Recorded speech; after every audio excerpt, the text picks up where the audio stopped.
Tusim khat anangai kitau hitin. Hiche tusim hi ahile. Het lo mihim to aiman pa tusim ihin sei diwahi. Hiche tilsoi 1992 kuma khusung khat angamana che pasal khatin anato tilso hoi lo ta ahian. Hiche khusung ahin pasal khat na to pon thot ta a umen. Aman phat tamzo na to na namangin na ato lo ka le aiman ngamanin a chezien. Insung dinga zong kinepi ta chapa khat ahian. Nile hla che bangchun 1992 July hla ahong hlongen. Hiche ho phat la hin chang lei hlo kho lai ta ahian. Hize chun ama hon tha zong a it ma zengun hin la jing ka khat hi. Go tang lovin ahong zun lo lam che thei koi ma tapon na to na zat zong a hi tapon. Hiche khu chen nau hlanglam hin vadung neu cha zong a umen. Hiche khu chen nau hlanglam hin vadung neu cha long a umen. Hiche vadung chu gu azu teng le tui alien jin tui alet teng le ai le nga ho ahong pot zien. Hize chun aman zong ni hla lam khu thim kon la le hiche lui dung chu. Zui za ai le nga mat ding atien. Hin la achang sia ache le aboy ding zie chun khutolama cheng aloi pa hi. Aga temin ahi le aloi pa zong atha anomin aiman ngaman ding chun akigutan. Aloi pa ano phat chun aman zong akho ading se. Meiwa le chem ho akigun tu ben. Nihla bu ane chai phat chun in ko te komin tuzan kaloi pa to vadunga aimana ka che hlon ding ahian. Ka hunggei ding ahi atin akipat do paitan. Hiti chun amazong aloi pa te in lamzun chun achen ahi le aloi pa cho in ko movin anadingen. Hin la man pai pe sa khau pi tors i ma hin ki choi pon. Hize chun khat pan zong ipidinga i zong na hin ki choi lo ham atin ahi le izat pen bon ki man lo ding. Nanga ikikop ta ahi diham tin ahin don budin. Hitun khat pa chun akho poi. Atamzo kachan ding ahi atin anui sadin vadung lamzo nin aki hot su hlontan. Atha anop thimze chun aloi pa cho anungin apan sa in ama amasan chu hlazeng chun aki ho lim hlonien. Vadung ahlun lam hlon zong ahiman hlon pon. Vadung ahlun hlon chun khu zong athim hlatan. Hichun amani zong vadung pang chun ato hlonin khat pa chun dum achep in. Hin la hi chen hin aloi pa chun dum zeng zong achep pon. Na chan zong nidanga sangin aki chom hle in. Ato namun chun akai ku zen zunin aloi pa cho mel zong amu sa apon. Aloi pa na ho zong le ho na kham be bin adon but zien. Hize chun khat pa cho ki phalamin alunggel zong anum mo thimin. Hiche phat chun aman adongin na in ko te to na hungkin na hamtin adongin ahila kakina po vi etin. Adon but dan ho zong cho bong let ludin. Aloi pan zong numo asa zi chun aho be se etapon. Hiti chun ai hol cho hungki pan hlonin zan asot chang chun ai zong atam che in. Hize chun aman aloi pa cho adai zin. Na may khay pai pe sa khaw hin ki choy lowan na cho atien.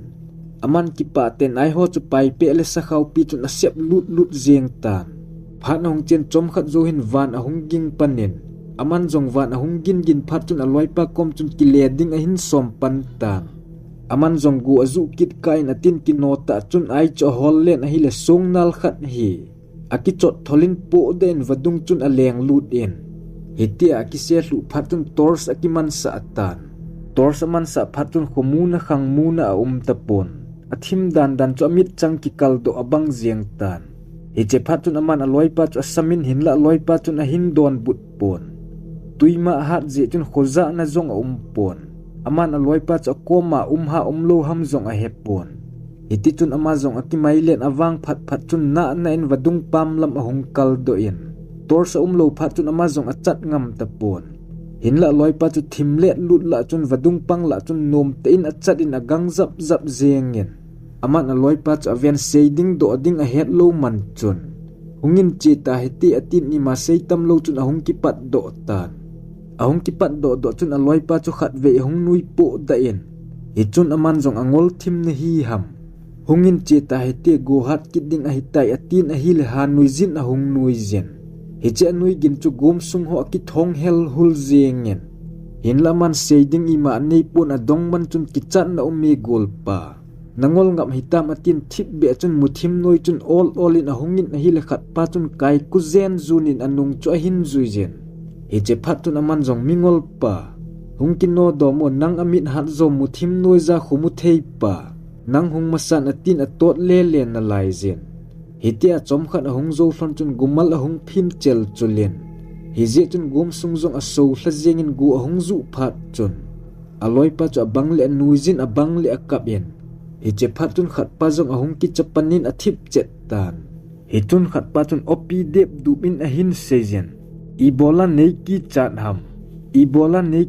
ham a hin tin alung thim he bang ten a hin don budien hi chun khat pa jong aking be sen sei masat ding pen he thailo chun ipi man thailo thu na sei hi e atin anga atan hi chun ama jong aki hezin a hil aki hei to ki tu chun ke a hong hlan hi che ke wa kon chun aloi pa mel chu amun hin la hi che nunga hong pa chu aloi pa hi tapon alim amel avet mel sit dan chu te pi ding a umpon ke hla zia kin to loi pa mel amu a kin to hil ama jong a pet chun in ki hlung jiang ta le ti anom men khat pa jong ama sanga che dinga ko na bang chun ama sangin apangin a hong hlon tan khat pa chun ama sanga che pa chu loi pa hi lo het phat chun aki chamong mongin gamnoi cha thim be se je chun azam je him a umpon anung lama ki le ding jong a hi thei pon hi che phat wang hin ama jong aki si mong jeng ngen a dan chula hi mo se su jeng tan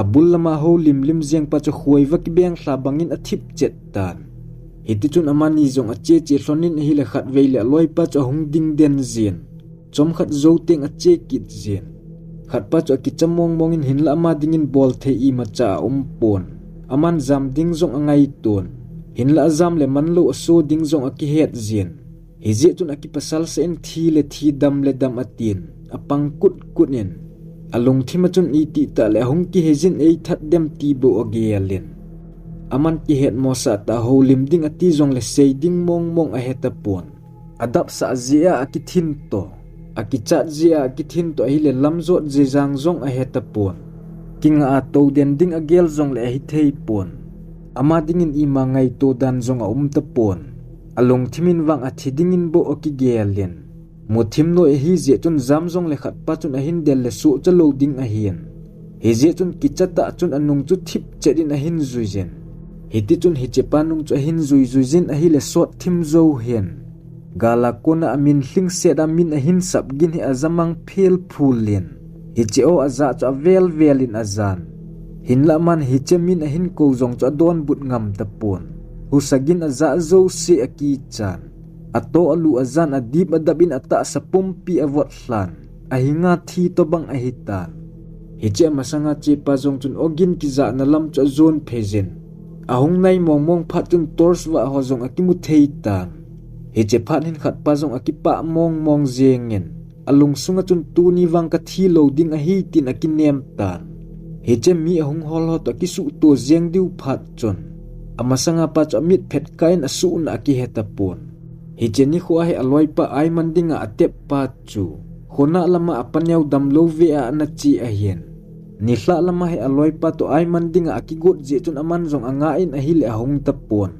hi che phat chun a hol len hin la aloi pa khosungin amu tapon amulo hel phat chun a inuvin a chen aga dongin a hil anu chun nang to ai mana ka che di a hi atin a hong ki pat do tai tin ana sei pn hi che phat chun aman midang to chi hitan ti atin lungmong selin in a zonin a hil in a hlun chun anaw nun he o hoi chu ham na ai mat tin a hin dongen chuin aman ai manin ka che poi ama ho inin anjong ka hin ne den tai tin a sejin a hil anaw nu chun aloi pa chu tong amana a che hlon pet amu je chun amu dan ho thu a sejin a hil khat pa jong alung gimen hi je chun aman aloi pa in sung mi tel aloi ho apuizin aga holon ai mana che pan ama ho amu achun akipa mong jengen aloi pa chungin jong alung a hangin hin la aloi pa chu avet le ki phat lam chu a hian hi che je chun aman jong ima ana sei ta po na hi thusim akichai tai